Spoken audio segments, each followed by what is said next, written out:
A year ago, I simply drew for a living. I did commissions and spent some time wondering about my life. But prior to all that, almost 2 years ago, now that I think about it, I came up with an illustration series called The Forgotten Gods. I even prototyped a website for it. But, of course, that never really took off because I lacked the social skills to promote my own work. I am much better at speaking into a microphone than I am to an actual human being. But also the pandemic hit, so I couldn't attend any conventions to actually talk to anyone. So after some time went by, I thought to myself, how could it be to make a living, breathing world out of the series where I can interact with the creatures or battle them somehow, like a video game? I've always been a fan of Dark Souls and Shadow of the Colossus, so I thought, okay, it's probably a now or never to learn about video game development. So that marks the start of my game dev journey.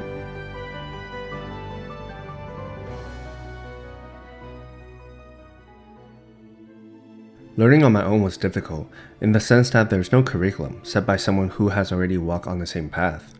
Self-learning is kind of like paving your own path to walk on. I have almost no programming knowledge besides basic web development like CSS and HTML, but I have got to see it through. So I set myself some schedules and enrolled in CS50.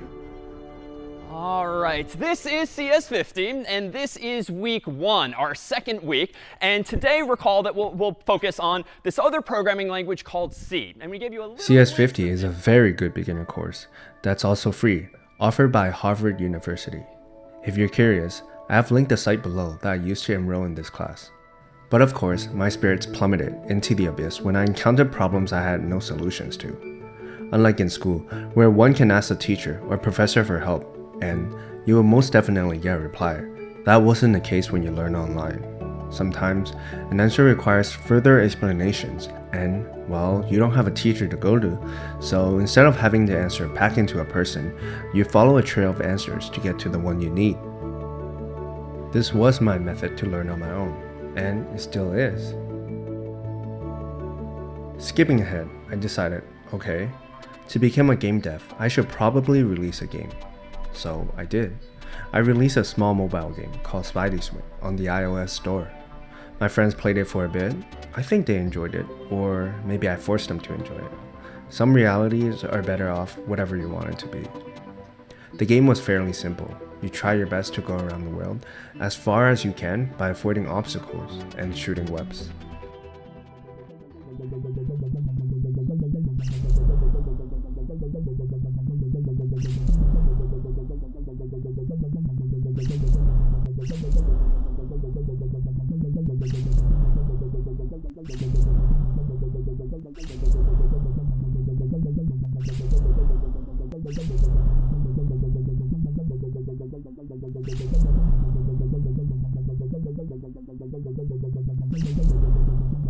I have plans to create more small games and continue releasing them on the App Store, like this one called Rocket Go, where you launch a rocket into space by sheer willpower. By that, I actually mean sheer willpower.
Or this cooking game, similar to Cooking Mama, but less delicious looking.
Or maybe this life sim, where you can cook through alchemy.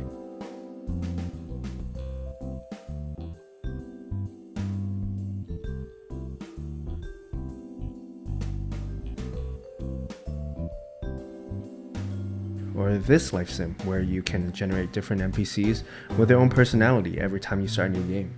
But like most ideas, once I explored further into the gameplay, it wasn't as good as I once thought. In the back of my head, I thought about the Forgotten Gods series, and how I should start making a larger game. My girlfriend also encouraged me to develop a larger game at the time, so I started planning again and headed towards that direction. I knew making a game that large of a scale would be very difficult with the knowledge I have now. I know nothing about rigging, or motion capture, or even anything open world related. So I decided I'd make maybe something a little bit smaller, but still working towards that direction. This led to the start of Tower of Chambers, a logic-based open world puzzle game, which I have been working on for about 6 months now. I can say I have learned a lot from this larger project. I'll make another video about this specifically, so I won't talk too much about it here. Nonetheless, my game dev journey continues as I learn more and more every day. I find myself not knowing nearly enough to call myself a proper game dev, but maybe one day I will. Until that day comes, stay tuned and make sure to subscribe to follow along on this journey of making a game as big as Shadow of the Colossus one day. And as always, thanks for watching.